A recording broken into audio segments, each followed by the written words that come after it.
اللهم ذكرنا منه ما نسينا وعلمنا منه ما جهلنا.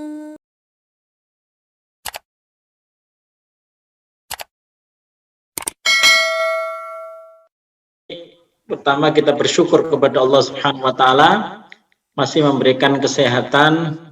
Ini adalah modal penting untuk bisa kita menambah amal soleh, modal penting untuk bisa kembali bersama Al-Quran, karena bagaimanapun fisik yang kita punya ini bagian daripada aset yang harus kita manfaatkan sebesar-besarnya untuk dalam rangka beribadah dan dalam rangka untuk hidup di bawah naungan Al-Quranul Karim. Bapak Ibu sekalian rahimakumullah, kenapa kita harus belajar tahsin kan begitu? Pertama, bahwa yang harus kita pastikan supaya kita itu dekat dengan Al-Quran, itu maka kita harus bahagia dulu dengan Al-Quran. Ya, kalau kita tidak bahagia dengan Al-Quran, gimana kita bisa betah bersama Al-Quran itu sendiri? Sebagaimana kita kalau menikah, supaya kita ini langgeng, abadi pernikahannya, maka perlu bahagia dengan pasangan kita. Maka Al-Quran juga begitu. Maka yang perlu kita tekankan di sini adalah bagaimana supaya kita bisa bahagia dengan Al-Quran itu. Karena tidak semua orang itu bahagia dengan Al-Quran. Kenapa tidak bahagia dengan Al-Quran? Ya, karena Al-Quran tidak menjadi prioritas di dalam hidupnya. Bahkan kalau kita baca di dalam banyak ayat Al-Quran, salah satu daripada penegasan Allah Subhanahu wa taala adalah bahwa banyak dari kaum Rasulullah Shallallahu Alaihi Wasallam, yaitu umat Islam itu, mereka Rabbi inna qaumi ittakhadhu hadzal Qur'ana mahjura. Wahai Rabbku, banyak dari kaumku itu mereka meninggalkan Al-Quran. Meninggalkan itu artinya ya mereka tidak betah dengan Al-Quran. Nah, ini bahkan kalau kita misalnya membaca di dalam salah satu Al-Quran, mereka bahkan mengatakan la wal ghaufihi, ya, la tasma' li hadzal Qur'an, jangan kamu mendengar Al-Quran. Wal ghaw, bohnoai gitu ya, kalau istilahnya gitu, bohnoai, ada Al-Quran itu biarkan aja. Ada orang yang mereka tidak beriman, itu di dalam surat Fussilat, wa qala alladziina kafaru la tasma'u li hadzal Qur'an. Orang kafir itu enggak betah sama Al-Quran. Surat Fussilat ayat 26. La tasma'u li hadzal Qur'an wal ghaw fihi. Bohnoai, ya. Bohnoai Al-Quran, la'allakum taglibun. Kalian supaya menang. Nah, ini orang kafir saja mereka tidak mau mendengar Al-Quran karena daya tarik Al-Quranul Karim. Jangan sampai loh kalian mendengar ayat Al-Quran gitu, nanti kalian terpengaruh karena Al-Quran ini seperti menyihir gitu. Nah, maka bagi seorang mukmin, bagaimana kita supaya bisa betul-betul tersihir dengan Al-Quran dan bisa berbahagia dengan Al-Quranul Karim. Ini waktunya setengah jam saja ya, nanti taksinya kecapean. Jadi saya kasih motivasi setengah jam saja. Kenapa kita harus belajar tahsin? Karena perintah Al-Quran, warattilil Qur'ana tartila, dan bacalah Al-Quran dengan tartil. Itu perintahnya. Kalau kita gimana gitu? Jangan kita membaca Al-Quran terbata-bata. Ya, dalam istilah hadis itu ya tak, yaitu terbata-bata. Nah, bagaimana kita bisa membaca Al-Quran dengan tartil? Ini dijelaskan apa sih arti tartil itu, gitu ya. Arti tartil yang ada di dalam surat Muzammil ini apa? Ibnu Abbas menerangkan bahwa yang dimaksud tartil itu adalah bayyanahu tabyinan, dibaca jelas setiap hurufnya. Jangan hamzah dibaca ain, jangan ain dibaca hamzah, jangan kaf dibaca qaf, dan lain sebagainya. Ya, dan itu perlu belajar yang namanya, kalau istilah kita, belajar tajwid atau belajar tahsinul Quran. Gimana seseorang itu bisa jelas membaca kalau tanpa tajwid? Tidak mungkin, karena ada sifat-sifat hurufnya, ada makhrajnya yang membuat kita harus belajar dengan seksama. Nah, salah satu dari rujukan dan referensi kita adalah nanti akan dipimpin oleh Ustadz Wahyu Sriono, ya, bagaimana belajar tahsin untuk memperbaiki bacaan kita. Tartil menurut Ibnu Abbas adalah bayyanahu tabyinan, baca dengan jelas sesuai dengan hurufnya. Dan ini Ibnu Mas'ud salah satu yang direkomendasikan oleh Rasulullah Shallallahu Alaihi Wasallam untuk kita belajar, ya, para sahabat yang lain belajar, ya, karena Ibnu Mas'ud ini punya daya tarik ketika membaca membuat orang itu menangis, sampai Rasulullah Shallallahu Alaihi Wasallam pada suatu hari mengatakan, bacakanlah untukku Al-Quran, wahai Ibnu Mas'ud. Kemudian Ibnu Mas'ud mengatakan, bagaimana aku membacakan atasmu, sedangkan Al-Quran diturunkan kepadamu?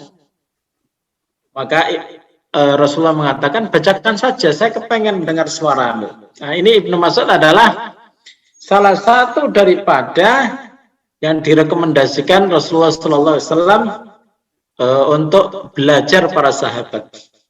Daya tariknya adalah ketika membaca ayat di dalam surat An-Nisa ini, fakaifa idza ji'na min kulli ummatin bi syahidin wa ji'na bika 'ala haula'i syahida. Dan ketika bagaimana ketika aku datangkan saksi dari setiap umat dan aku menjadikan kamu saksi bagi umatmu. Maka ketika itu Rasulullah Shallallahu Alaihi Wasallam menangis. Nah, inilah yang kita berusaha untuk perjuangkan agar masing-masing kita ini bisa membuat menangis ketika membaca Al-Quran. Paling nggak bagus untuk dirinya, gitu ya, agar bersemangat gitu untuk membaca Al-Quran. Bayangkan kalau kita itu bacaannya tidak bagus, apakah kita bersemangat nanti untuk membaca Al-Quran? Kan tidak. Nah, apalagi bisa mempengaruhi orang lain. Bisa misalnya seperti bacaannya Syekh Ali Jabir rahimahullah, yang Allah telah mewafatkan beliau, insya Allah dalam kondisi yang terbaik di musim pandemi ini. Jadi bacaan tartil itu tidak hanya bisa mempengaruhi dirinya, tetapi juga mempengaruhi orang lain. Itulah yang menjadikan kita bersemangat. Ya. Bahkan di antara para ulama itu ada seorang wanita yang dia tidak berkata-kata kecuali dengan Al-Quranul Karim. Jadi dia itu selalu ngomong dengan Al-Quranul Karim, yang disebut dengan Al-Mutakallimah bil Quran. Saking beliau kepengen agar kata-katanya tidak terpeleset, maka beliau berbicara dengan Al-Quranul Karim. Jadi gimana supaya kita itu mempengaruhi orang lain dengan bacaan Al-Quran kita? Nah, ini yang harus kita perjuangkan, ya. Misalnya suami mau marah, dibacain Al-Quran. Wah, ya, dibacain Al-Quranul Karim. Suara mau marah, pas istri yang baca Al-Quranul Karim, nggak jadi marah begitu. Karena apa? Tersentuh. Karena bacaan yang dengan penghayatan itu bisa membuat orang juga tersentuh. Mungkin kita pernah dengar cerita bagaimana Walid bin Mughirah, beliau, ya, yang namanya Walid bin Mughirah ini ketika membaca Al-Quran nggak jadi gitu, nggak jadi bisa membujuk Rasulullah SAW, karena ini bukan sesuatu, ini bukan sihir, ini bukan sesuatu yang dibuat manusia gitu ya. Nah, itu salah satu dari sunnah kita dalam Al-Quran itu harus ada lagunya gitu ya. Masing-masing kita mungkin kepengen lah lagu-lagu tertentu, tetapi kadang mempunyai lagu yang khas begitu. Sampai Rasulullah mengatakan, laisa minna man lam yataghanna bil Quran, tidak termasuk golongan kami orang yang tidak mau ya melakukan ketika membaca Al-Quran. Sampai sedemikian itu. Jadi membaca Al-Quran jangan pasrah, wah bacaanku begini ya udah, nggak perlu belajar. Ya, mau didengarkan ya silakan, nggak mau silakan, bukan begitu. Justru Rasulullah menegaskan laisa minna man lam yataghanna bil Quran, bukan termasuk golonganku orang yang tidak mau melakukan Al-Quran. Nah, ketika ingin melakukan Al-Quran itu harus sesuai tajwidnya dulu. Jangan melakukan tapi lepas daripada tajwid. Nah, ini nanti akan kelihatan, nah ini ngawur ini. Yang pendek dipanjangkan, yang panjang dipendekkan, yang ikhfa diidharkan, yang iklab diidghamkan dan lain sebagainya. Jadi ruwet begitu ya.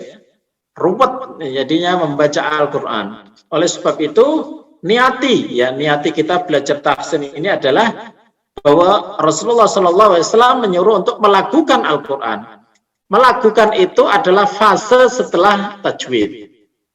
Kadang nanti orang akan punya talenta sendiri atau prototipe sendiri di dalam lagu ketika membaca Al-Quran. Kayak kita lihat lagunya Syekh Sudais, lagunya Syekh Hudayfi, lagunya Syekh Ali Butet dan lain sebagainya.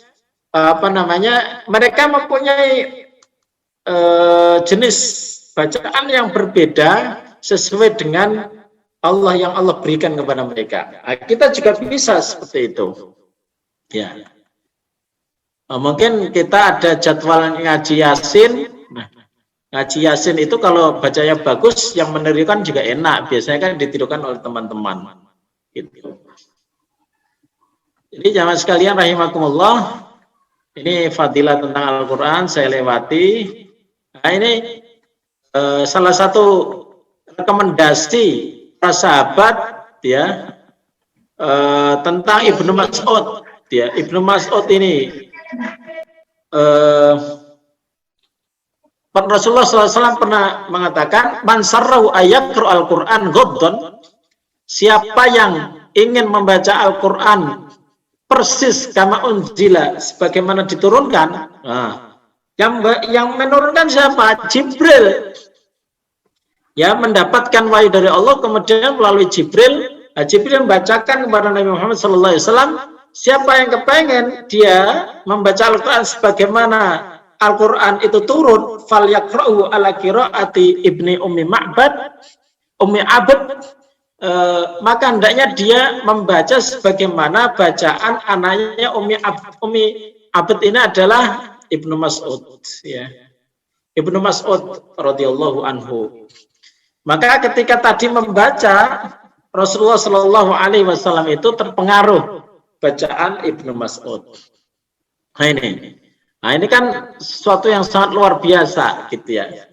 Bahwa di antara para sahabat itu ada yang persis. Sebagaimana kita juga begitu. Kalau mau belajar, mudah-mudahan walaupun tidak persis mendekati ketika diturunkan Allah Subhanahu Wa Taala kepada Nabi Muhammad Shallallahu Alaihi Wasallam. Abu Ishaq mengatakan, watabinu, ini menerangkan kata-kata Ibnu Abbas tadi, yaitu mengucapkan dengan jelas, la yatimmu itu tidak akan bisa pas, bi an yu'ajjila fil qiraah, kalau dia itu terlalu cepat dalam membaca gitu ya. Ini kurang hamzah ini tulisannya. Jadi terlalu cepat gitu. Misalnya Al-Fatihah misalnya, Alhamdulillahirabbil alamin, Ar-Rahmanir Rahim, begitu saja gitu. Makanya sering saya katakan bahwa harus dipastikan seorang muslim itu membaca Al-Fatihahnya benar karena dia rukun di dalam sholat. Kalau kata para ulama ya, boleh salah dalam bacaan surat-surat yang lain, boleh ada lahan, keliru apa hurufnya, keliru bacaannya di dalam surat yang lain, tetapi tidak boleh keliru ketika membaca Al-Fatihah. Karena Al-Fatihah itu adalah rukun. Maka sepakat para ulama, kalau Al-Fatihahnya itu ada kesalahan membaca, dan merubah makna, maka sholatnya tidak sah. Itu keterangan dari para ulama. Ya. Jadi seandainya Al-Fatihah itu tidak sukses kita dalam membacanya, artinya sembarangan, kualitas sholat kita terus bagaimana? Itu Al-Fatihah terutama. Ya. Jadi Abu Ishaq ini mengatakan bahwa yang dimaksud Ibnu Abbas itu yang namanya jelas dalam membaca, artinya itu pas, yaitu tidak ya, tidak dengan apa? Tidak dengan mempercepat bacaan sehingga huruf-hurufnya itu saling tumpang tindih atau huruf-hurufnya itu tidak jelas. Wa innama yatimmu tabyin, yang disebut dengan jelas dalam membaca, bi ayyubayna jami'al huruf, dia betul-betul jelas dalam seluruh hurufnya, wa yuwaffiha haqqha, dia memberikan huruf sesuai dengan haknya, minal isba'. Jadi dia betul-betul membaca huruf itu sesuai dengan huruf bahasa Arab Quraisy gitu. Jadi enggak boleh kita sembarangan, ya. Ro bukan ra misalnya, ya kan? Kaf itu bukan qaf misalnya, dan lain sebagainya. Nanti sifat-sifat huruf dan tajwid akan diajarkan kepada kita semuanya. Perhatikan dengan baik, khususnya nanti ya saya rekomendasikan supaya bisa betul-betul Al-Fatihah itu betul-betul sesuai dengan Al-Fatihah yang diturunkan oleh Allah Subhanahu wa taala kepada Rasulullah SAW. Karena ulama sepakat siapa yang lahan atau siapa yang membaca Al-Qur'an tidak sesuai dengan Al-Fatihah yang diturunkan oleh Allah, maka boleh jadi sholatnya itu tidak sah karena memang rukun. Ya, apalagi yang membaca dengan sangat cepat ya, cepat sehingga bertumpuk-tumpuk dalam satu nafas misalnya, itu tidak diperbolehkan. Imam Ali mengatakan tartil itu adalah jadi maksud tartil itu adalah mentajwidkan huruf-hurufnya sesuai dengan tempat-tempat berhentinya. Huruf-hurufnya ditajwid dan mengetahui tempat berhenti. Jangan kita itu lenceng aja gitu. Harus paham. Kalau ada misalnya tanda mim, waqaf lazim, itu tidak boleh terus. Kalau lam alif, maka jangan berhenti. Kalau misalnya ada titik 3 kok 2, maka berhentilah salah satu. Kenapa para ulama itu membuat tanda-tanda itu? Supaya tidak salah di dalam artinya. Karena kalau kita melanggar itu bisa salah dalam artinya, dan kadang itu fatal ya, karena melanggar tanda-tanda bacaan. Jadi Imam Ali sendiri menjelaskan seperti itu. Ya.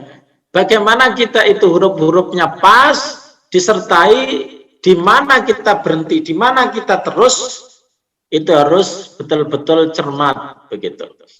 Kita berterima kasih kepada para ulama yang sudah membuat tanda-tanda wakaf sehingga kita tahu kapan kita lanjut, kapan kita berhenti. Ya. Dan keindahan itu akan terasa ya kalau dibaca dengan tajwid. Walaupun ya lagunya itu belum terlalu kena, tapi kalau sudah tajwidnya kena, itu biasanya dia akan ada nuansa yang apa namanya, kekhusyukan, ya, aroma kekhusyukan itu ada. Oh, ini seperti bacaan Syekh Hudayfi itu kan, Imam Masjid Madinah, itu kan bagaimana beliau itu membaca, tapi lagunya juga biasa-biasa saja gitu. Tapi karena tajwidnya bagus, maka akan timbul lagunya sendiri. Maka lagu itu setelah tajwidnya bagus. Jadi inilah yang dikhawatirkan oleh Rasulullah Shallallahu Alaihi Wasallam, ya, ketika beliau curhat kepada Allah Subhanahu Wa Taala, ya Rabbi, ya, inna qaumi takhadu hadzal Qur'ana mahjura. Jadi Rasul itu curhat, sungguhnya kaumku itu kok meninggalkan Al-Quran. Meninggalkan Al-Quran itu kadang karena apa? Kadang karena dia membacanya tidak bagus. Dia sendiri itu merasa tidak nyaman dengan Al-Quran. Dia lebih suka mendengarkan, mungkin, ya, mendengarkan bacaan orang lain. Dirinya sendiri ketika membaca, dia merasa tersiksa gitu. Kok bacaan saya seperti ini? Maka jangan sampai kita itu hanya sebagai pendengar saja, hanya memuji suara orang lain, gitu ya.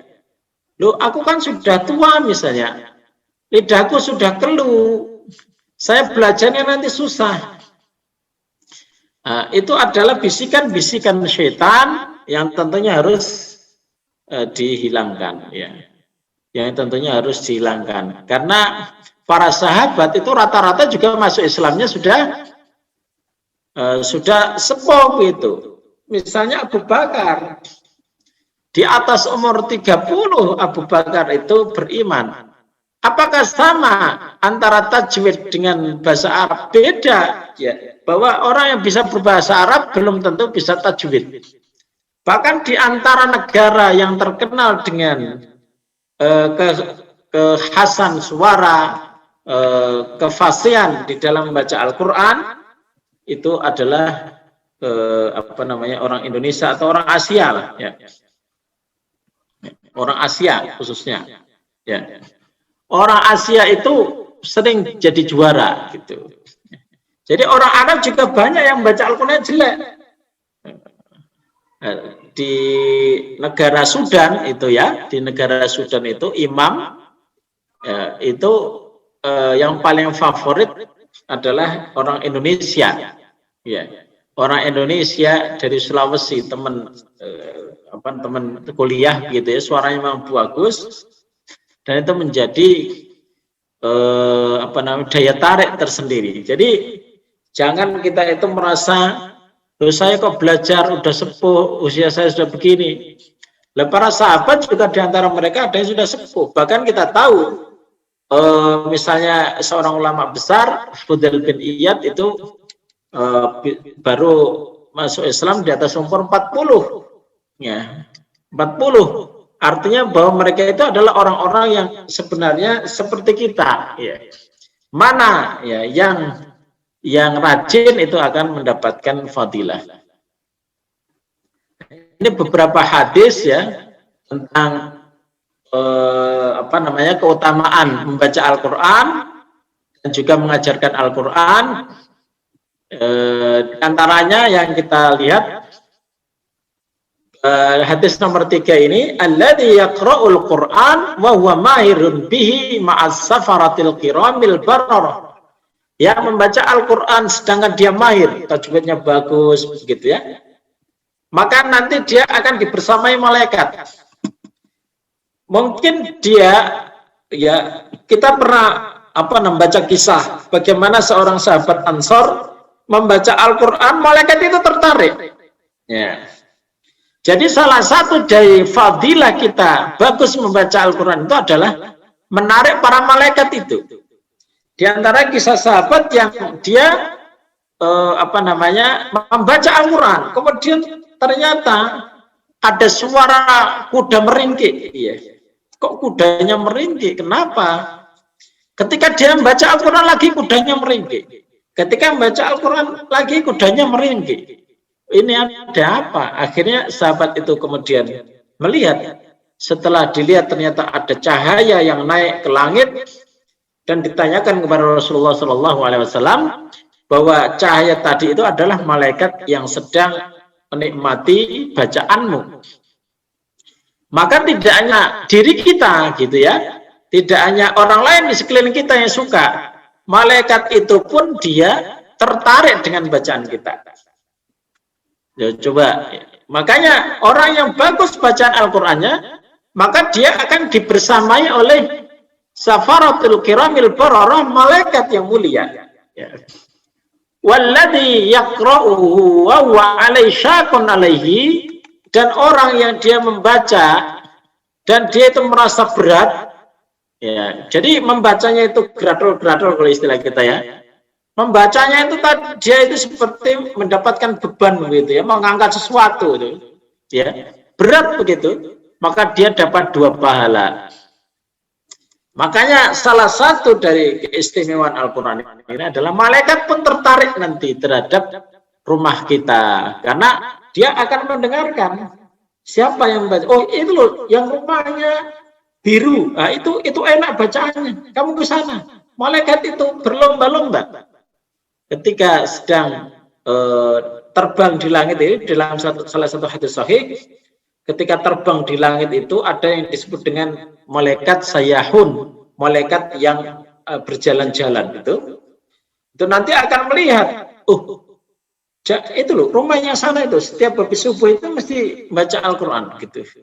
Maka kemudian malaikat pun datang, jamaah sekalian rahimakumullah, akan membersamai, apalagi kalau bacanya bagus. Maka walaupun yang baca Al-Quran kurang bagus itu dapat 2 pahala gitu ya,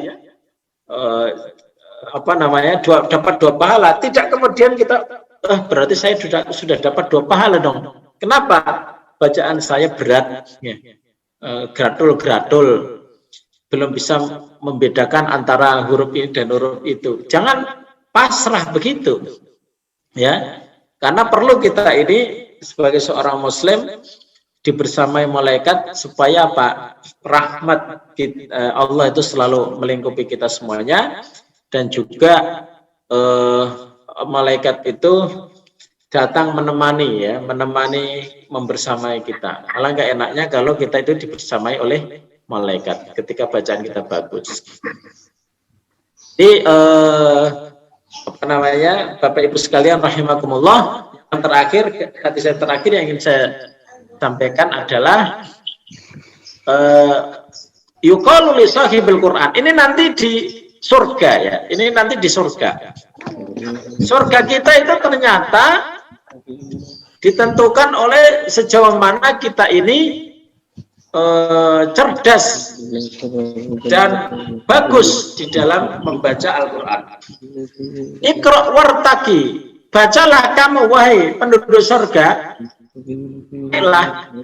warattil, dan bacalah dengan tartil. Nah ini dengan syarat bacanya tartil bagus, tadi sesuai dengan apa yang dikatakan Ibnu Abbas, dijelaskan oleh Imam Ali, kemudian juga ulama Abu Ishaq, bagaimana kita itu betul-betul sesuai tajwid, tahu panjang pendeknya, tahu tempat berhentinya. Nanti di surga kita disuruh naik terus. Iqra' wartaqi, kamu bacalah Al-Quran dan naiklah. Warattil, tapi bacanya harus tartil begitu. Kama kunta turattil fid dunya, sebagaimana engkau membaca tartil di dunia. Fa inna manzilaka, karena posisimu di surga, inda akhir ayat yang takruha, itu sampai ayat yang terakhir kamu baca. Artinya kita harus membaca dengan tartil, juga hafalan kita harus banyak supaya derajat kita di sisi Allah Subhanahu wa taala itu semakin tinggi. Jadi ikhwah, Bapak Ibu, jamaah sekalian rahimakumullah, bersemangat nanti belajar dengan Ustadz Wahyu Sriono, beliau insya Allah akan membimbing agar kualitas bacaan kita bagus, kita dibersamai oleh malaikat di dunia, bahkan kadang-kadang mereka ya memanggil teman-temannya untuk mendengarkan bacaan kita. Di samping itu nanti di surganya Allah Subhanahu wa taala akan disuruh untuk naik. Kamu bacanya bagus, rotil, bacalah yang bagus, yang tartil. Sebagaimana kamu baca di dunia, karena tempatmu yang di surga itu ditentukan oleh bacaan yang tartil dan juga hafalan yang kamu punya. Mudah-mudahan sedikit yang saya sampaikan bisa bermanfaat bagi kita semuanya. Aku qouli hadza wa astaghfirullahal adzim li wa lakum. Mudah-mudahan Allah Subhanahu wa taala membuka pikiran kita, membuka hati kita, bisa mencerna semua materi tahsin ini, dan mudah-mudahan bacaan kita bertambah baik. Insyaallah kita akan membacanya di dunia sampai akhirat nanti. Aku qouli hadza wa astaghfirullahal adzim li wa lakum. Assalamualaikum warahmatullahi wabarakatuh.